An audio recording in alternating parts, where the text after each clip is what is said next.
नमस्कार, मैं हूं आशीष चित्रांशी और आप देख रहे हैं the news launcher. Mid day मुद्दा विद अशोक वानखेड़े। और दिल्ली में एक बड़ा फैसला हुआ है। ये फैसला लेते वक्त शरद पवार मौजूद थे, अरविंद केजरीवाल मौजूद थे, विपक्ष के कई बड़े नेता मौजूद थे और देश के बड़े वकीलों में से एक अभिषेक मनु सिंह भी मौजूद थे। इस बैठक के बाद जो फैसला सामने आया है, उसके मुताबिक राजीव कुमार की मशीन का मुद्दा संजीव खन्ना के पास ले जाया जाएगा। और वही संजीव खन्ना, अब देखना होगा बेंच कौन सी तय होती है। संजीव खन्ना खुद करते हैं सुनवाई या नहीं करते हैं, लेकिन ये महत्वपूर्ण इसलिए है क्योंकि यही संजीव खन्ना है जिनके पास इस मामले की सुनवाई थी पहले। और जो 26 अप्रैल 2024 को फैसला आया था, उस बेंच की अगुवाई कर रहे थे संजीव खन्ना, जिसमें उन्होंने संदेह करने पर विराम लगा दिया था, कहा संदेह नहीं करना चाहिए। लेकिन अब ऐसा लग रहा है कि विपक्ष ने और विपक्ष के कुछ नेताओं ने, कुछ तो ऐसे हैं कि जो खाली आते हैं और पीसी करके चले जाते हैं, लेकिन कुछ नेताओं ने ये फैसला कर लिया है कि अब आर पार की लड़ाई होगी, जिसमें उद्धव ठाकरे, शरद पवार, अरविंद केजरीवाल, अखिलेश यादव, ये तो कम से कम सामने फ्रंट पर नजर आ रहे हैं। अब इस दौर में एक बात और गौर करने वाली है कि धनखड़ एक तरफ मुश्किल में फंसे हैं, राजीव कुमार दूसरी तरफ मुश्किल में फंसते चले आ रहे हैं, और इन सबके बीच में न्यायपालिका में कुछ लोगों की बड़ी परीक्षा होने जा रही है। जब ये फंसेंगे तो परीक्षा न्यायपालिका की भी होगी, संजीव खन्ना की भी परीक्षा होगी। यानी इस दौर में मोदी सरकार ने जिन एजेंसियों, जिन संस्थाओं पर कब्जा जमा रखा है या शिकंजा कस रखा है, उनको उनके शिकंजे से निकालने की कवायद भी जोरों पर है, जोर पकड़ रही है। तो क्या जो मोदी के शिकंजे में अलग अलग संवैधानिक संस्थाएं, एजेंसियां हैं, ये निकल जाएंगी?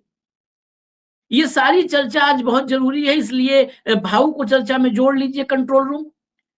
अब मैं खबर की डिटेल बता देता हूं एक बार। स्वागत है भाऊ आपका, कंट्रोल रूम जोड़िए भाऊ को। जी भाऊ, स्वागत है आपका। ये खबर बिल्कुल ऑथेंटिक है, अब कोई इसमें तुक्का वाला मामला नहीं है कि हवा हवाई बात हो।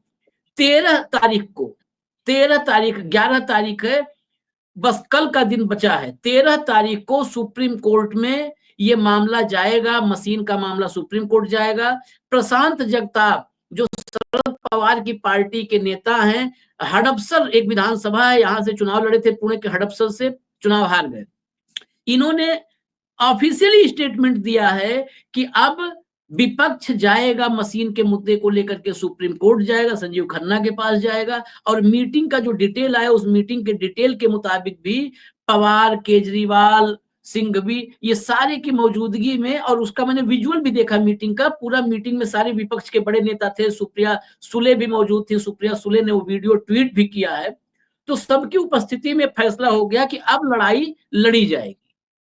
क्या लगता है कि एक साथ मोदी जी के तमाम वो लोग जो मोदी जी के लिए संवैधानिक संस्थाओं को, संविधान को, अपनी शपथ को ताक पर रख करके लगे हुए थे मिशन मोदी में, चाहे वो जगदीप धनखड़ हो और चाहे राजीव कुमार हो, अब इनका युग खत्म होने वाला है, मुश्किल में फंस रहे हैं। सवाल, देखिए सवाल तो उठेगा आशीष जी।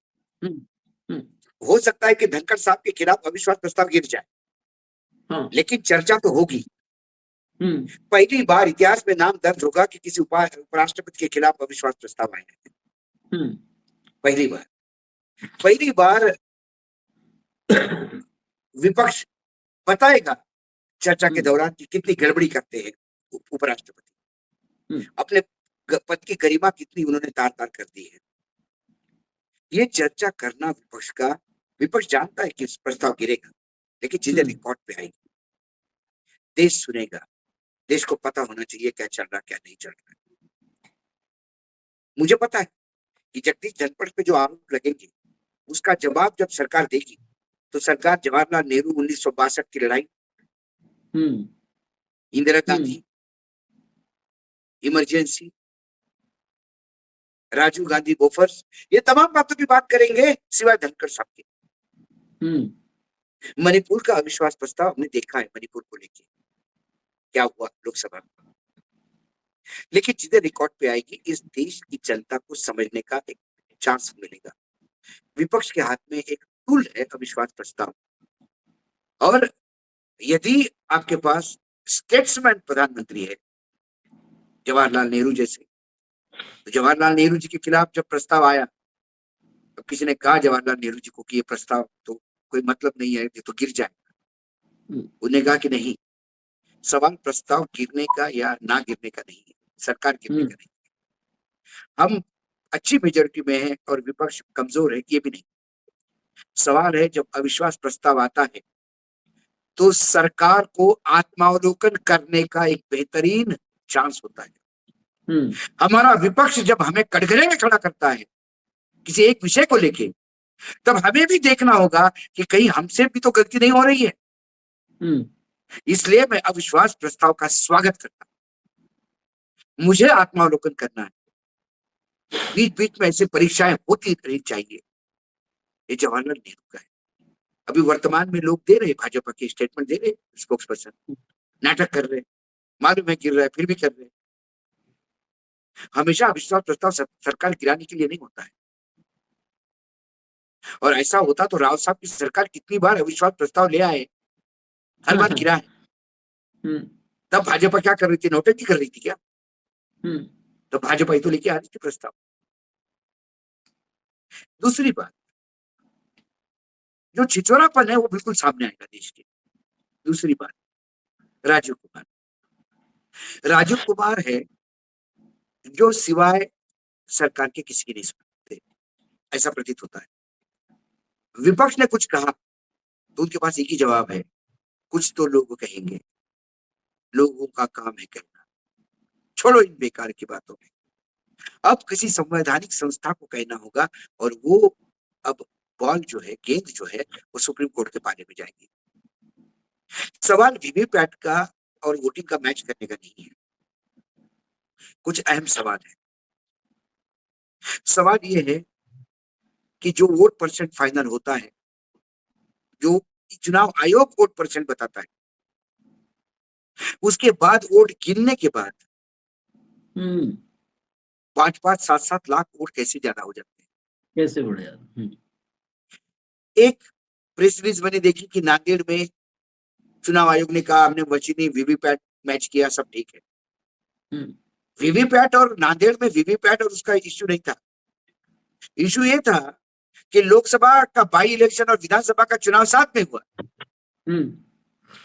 तो लोकसभा में कांग्रेस जीती, विधानसभा में सारी बीजेपी जीती, मतलब एनडीए जीती। वो भी ठीक है, उसको भी मैं गलत नहीं मानता। लेकिन जब एक आदमी एक वोट देने आएगा, एक मशीन को दबाएगा, तो दूसरा भी वोट देके जाएगा। भाई मतदाता जो आता है मतदान करने, वो बीजेपी का होगा, एनडीए का होगा या इंडिया गठबंधन का होगा। तो वो एक जगह वोट देने के बाद दूसरी जगह क्यों नहीं देगा? अधिकारी भी बोलता है वहां देने के बाद यहां देना। इसके बावजूद लोकसभा में दले वोट और विधानसभा में दले वोट में 1.5-2 लाख वोटों का डिफरेंस कैसा है? ऐसे कौन से 2 लाख लोग हैं जो सिर्फ विधानसभा में देके गए, लोकसभा में आए नहीं? कोई अलग बूथ नहीं था, एक ही बूथ में 2 मशीनें थी। अधिकारी बताते हैं इधर हो गया माताजी, अब इधर करिए। इसके बारे में कोई तहकीकात नहीं। हाँ, हमने वीवीपैट का मैचिंग किया, 4-4 कॉन्स्टिट्यूंसी में 4-4 बूथों पे। कई चीजें हैं। एक कन्नड़ कॉन्स्टिट्यूंसी में जो एक उम्मीदवार लोकल पार्टी का खड़ा था, उसका वीवीपैट से क्या मैच करोगे? उसका वोट ही नहीं मिला, उसका वोट डाला उसने गांव में, उसका वोट क्यों नहीं आया? एमएनएस के उम्मीदवार मुंबई में जो लड़ रहे थे, उसके घर में 4 वोट थे, 2 ही कैसे मिले उसको? जहां 321 वोट गिरे, वहां 900 कैसे वोट गिने जाते हैं? ये इशू है। मशीनें 99% कैसी चार्ज होती है? क्या मशीनें बदल दी गई? और जो चार्ज मशीन है उसी में से क्यों बीजेपी के लिए समर्थन उगलता है? और जो मशीनें 40% चार्ज है, 60% चार्ज है, 55% चार्ज है, उसमें इंडिया गठबंधन के निकलते हैं वोट।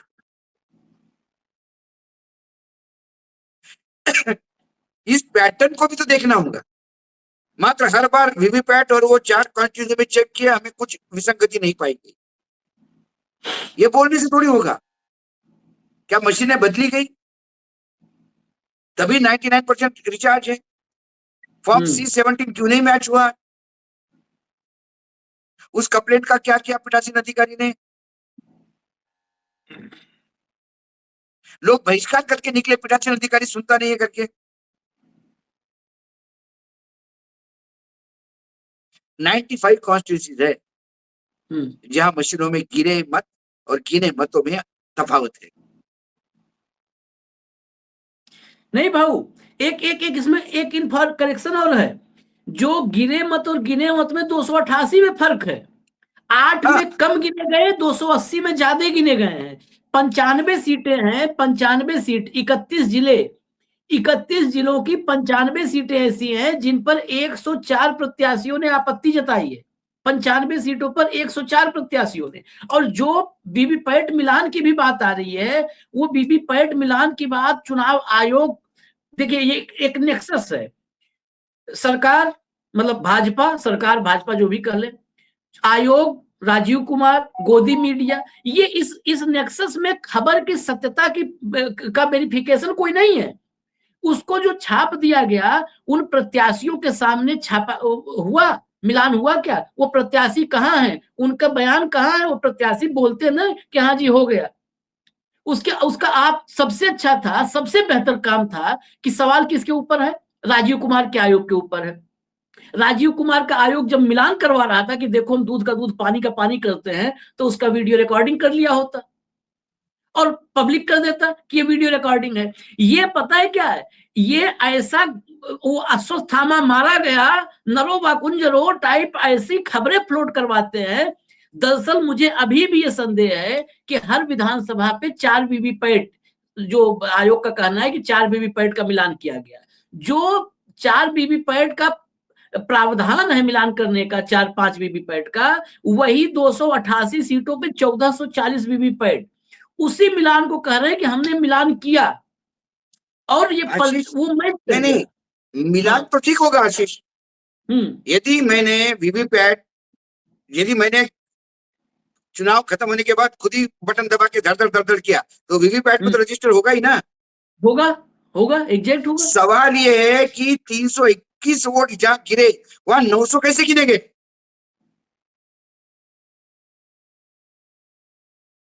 फाइनल मतदान में कैसे 8% बढ़ गया, ये बताना होगा। इसके पहले चुनाव आयोग में, इसके पहले चुनाव नहीं होते थे देश में, इतना परसेंटेज तो कभी नहीं बढ़ा। और फाइनल डाटा भाऊ, उसके बाद भी फाइनल डाटा जो जारी कर दिया कि अब सब फाइनल है, चलो यही फाइनल है, उसमें भी 5,04,000 वोट बढ़ गए, उसमें भी बढ़ गए। वो उसका कैसा कारण कैसा होता है उसका? हाँ। सवाल ये उठने चाहिए, वीवीपैट मिलान का नहीं। अब तो मालसिरस की चर्चा जरूरी है। देखिए क्या है, जब पिटीशन बने सर्वोच्च न्यायालय के सामने, वो ठीक बननी चाहिए। पिटीशन ही ये अच्छा किया कि उन्होंने सबने लिया। मनु सिंघवी जी तो कम से कम अच्छे लड़ते हैं, केस हमने देखा है।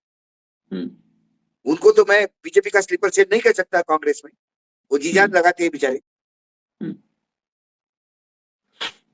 नहीं तो ये कांग्रेसियों के हाथ पे दोगे तो वो ऐसा पिटीशन बनवाएगा कि वो पहले झटके में रिजेक्ट होगा, जैसा एक अडानी प्रेमी ने पहले ही पिटीशन करके रिजेक्ट करवाया था।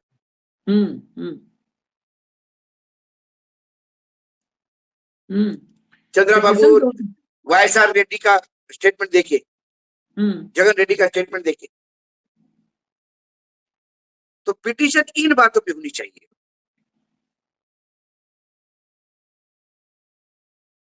और वाकई यदि बैटरी इजाद की होगी चुनाव आयोग ने, तो गुरुदेव ये विश्व में क्रांति है।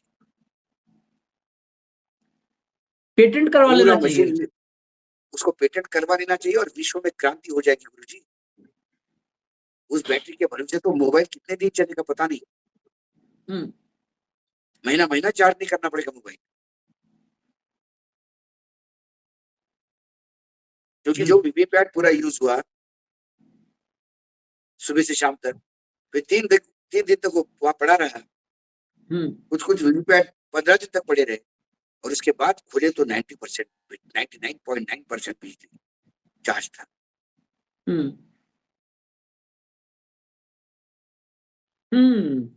और उससे उससे बड़ी बात, ये अगर बैटरी आ जाए तो एलन मस्क भारत से सबसे बड़ा टाई अप कर ले। वो जो बैटरी वाली कार है, एक बार चार्जिंग पे 2000 किलोमीटर जाएगी। यही तकनीकी लगा हाँ, दे बैटरी बनाने में।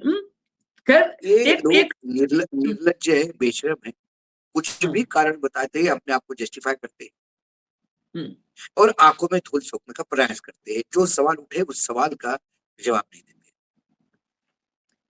एक और मसला समझना जरूरी है, क्योंकि ये सिर्फ राजीव कुमार तक मामला नहीं है, जिसकी शुरुआत में हमने इंट्रोडक्शन में चर्चा की थी।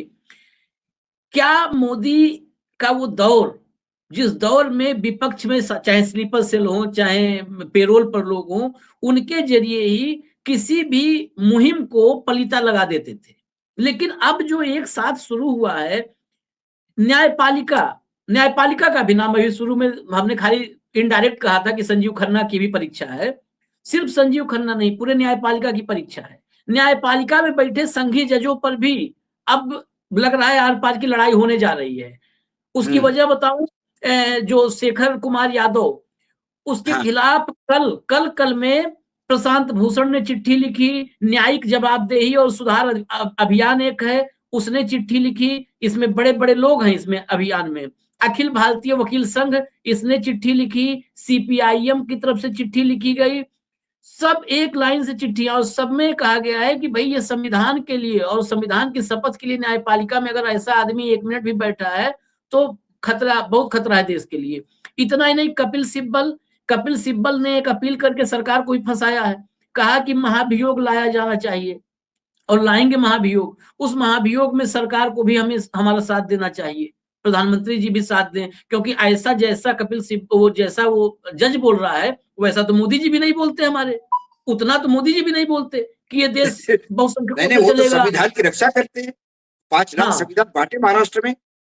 हाँ, 5 लाख बांटे तो उनको भी साथ आना चाहिए। तो एक तरफ शेखर कुमार यादव जैसे जज, दूसरी तरफ हमारे सुप्रीम कोर्ट के सुप्रीम जो सीजेआई हैं, उनके सामने आज 11 तारीख है, 12 तारीख बड़ी परीक्षा कल। है। 1991 प्लेसेज ऑफ वर्शिप एक्ट, उस पर सुनवाई है। एक्ट। उस पे बहुत महत्वपूर्ण सुनवाई। दूसरा पॉइंट ये। तीसरा पॉइंट, शेखर कुमार यादव पर जो है ब्यौरा मंगवाया है, तो खाली ब्यौरा मंगवा करके रखा जाएगा या कोई ठोस कदम पहली बार नहीं उठाएगा नहीं, इसके सुप्रीम कोर्ट पहले भी जज? शेखर जी ने बहुत महत्वपूर्ण बात कही थी कि गाय ऑक्सीजन देती है। हाँ, ऐसी अंधश्रद्धा को बढ़ावा देने के लिए उसके ऊपर एक्शन लेना चाहिए था। हाँ, तब यही भी उसको टिप्पणी बस से काम नहीं एक चलता। वार्निंग देके छोड़ दिया, तो हाँ, उसकी चपड़ी मोटी हो गई। फिर वो और आगे, अब तो संविधान के खिलाफ भी बोलने लगा।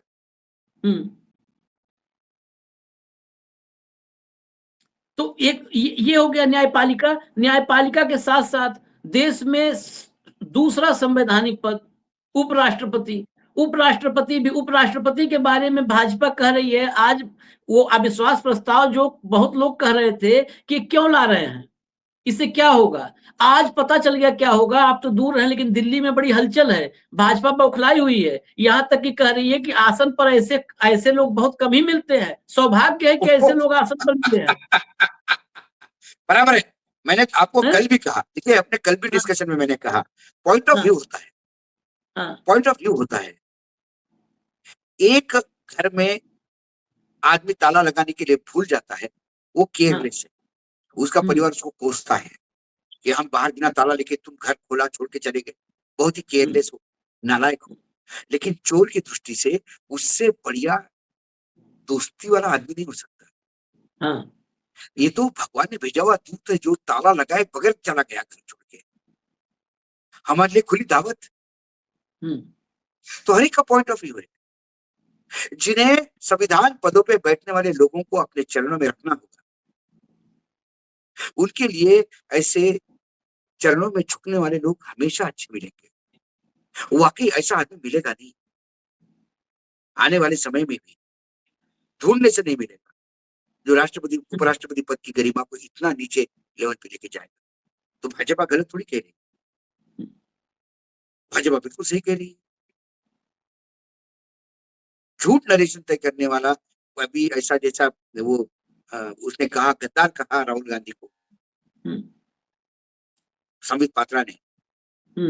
बताओ, जो रिपोर्ट उसने पेश की, जिस रिपोर्ट का हवाला दिया, वो रिपोर्ट पब्लिश करने वाला मीडिया कहता है ये हमारी रिपोर्ट नहीं है, ये फेक न्यूज है।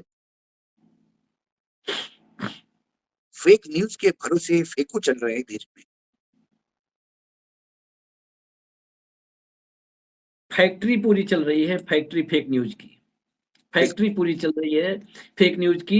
लेकिन इस फैक्ट्री फेक अभी इसी में एक संविधान का और एक आने वाले समय में एक थोड़ा सा संकट खड़ा होगा। सातारा जिले में जिस गांव ने ग्राम सभा ने प्रस्ताव पारित किया, ये मामला भी कोर्ट जाएगा। गांव की सरकार है वो, जो अपनी पंचायती राज कानून ने ग्राम सभा को सर्वोच्च स्थान दिया है। यदि गांव की पंचायत ने ही, ग्राम सभा ने, ये पंचायत मुझे ग्राम पंचायत ने नहीं सर, ग्राम पंचायत का प्रस्ताव नहीं है वो, ग्राम सभा का प्रस्ताव है। ग्राम सभा का। और ग्राम सभा ने यदि प्रस्ताव दिया तो उस प्रस्ताव को सरकार क्या करेगी? नकारेगी, वो न्यायालय जाएंगे, सरकार को बाध्य करवाएंगे कि हमारा प्रस्ताव पारित हो।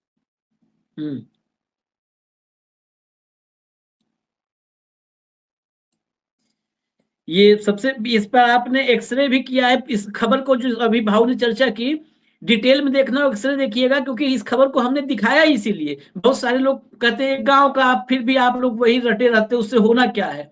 ये इस देश में पहली बार हुआ है ये मामला। वाकई अगर ये आगे बढ़ा, गांव के 4 लोगों ने मिलकर तय नहीं किया है। ये मरकलवाड़ी जैसा काम नहीं है कि चलो भाई गांव के कुछ लोगों ने कहा कि चलो नहीं अपना अपना करके देखते हैं। ये ग्राम सभा का है, इट इज अ लीगल सेंटिटी, कानूनी वैधता है उस प्रस्ताव को।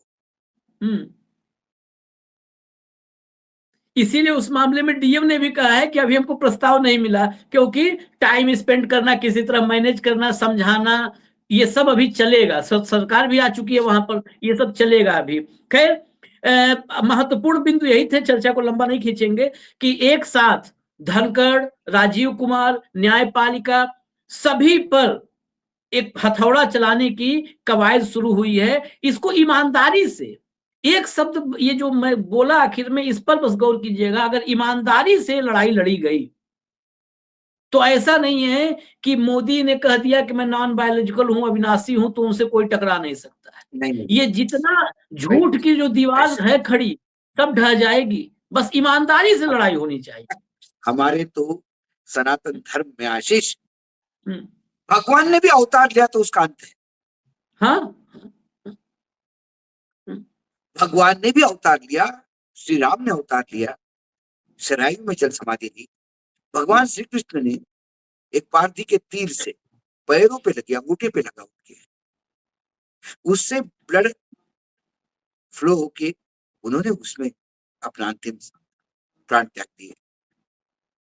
तो यहाँ तो भगवान अवतार लेते हैं, वो भी अविनाशी नहीं है भैया। ये झूठ की दीवार भी अविनाशी नहीं हो सकती है, ये भी ढहेगी, और ढहने का वक्त करीब आ रहा है। करीब आ रहा है। एक बार अखबार में एक स्टोरी, पॉलिटिकल स्टोरी पर, बहन जी की स्टोरी थी, मायावती जी की, तो उस पर एक अखबार ने लिखा था, एक लाइन मुझे याद आ गई। वो मायावती का दौर था, बहुत सारे लोग उनके कार्यकलापों से थोड़ा नाराज रहते थे, उनके बिल्कुल जो तेवर थे खटाखट एक्शन वाला। तो गठबंधन के दौर में लिखा एक कवि की लाइन थी, उसको अखबार ने लिखा, काहे बदे इतना इतराइल बाड़ू चिरई, गौना के दिन नियराइल बाए चिरई। ये लोक संगीत है, लोकगीत है, उसी का हिस्सा है कि काहे बदे इतना इतराइल बाड़ू। इतराने का मतलब होता है कि एकदम आदमी अपने में न रहे, आपे में न रहे, अपने आपे से बाहर हो जाए। तो काहे बदे मतलब किस लिए, काहे बदे किस लिए इतना इतराई होए चिड़ई, चिड़ई से संबोधित किया गया, चिड़िया। गौना के दिन नियराइल बाय चिड़ई, जैसे गौना होता है ना शादी के बाद, तो गौना का दिन मतलब अब तो जाने का, गौना का दिन मतलब जाने का दिन, जाने का दिन तो नियराइल बा मतलब नजदीक आ चुका है। तो क्यों इतना इतराए हुए हो, क्यों इतना इतराए हुए हो, जाने का वक्त जब करीब आ गया है। तो इसीलिए याद आ गई मुझे वो लाइन कि काहे बदे इतना इतराइल बाड़ू चिरई, गौना के दिन नियराइल बाए चिरई। चाहे वो धनखड़ साहब हो, चाहे राजीव कुमार हो, चाहे न्यायपालिका में बैठे नफरती लोग हों, वक्त जल्दी ही गुजर जाएगा। इजाजत दीजिए, कल दोपहर फिर मिलेंगे, भाव साथ में होंगे, कार्यक्रम यही होगा, मिड डे मुद्दा विद अशोक वानखेड़े। नमस्कार। नमस्कार।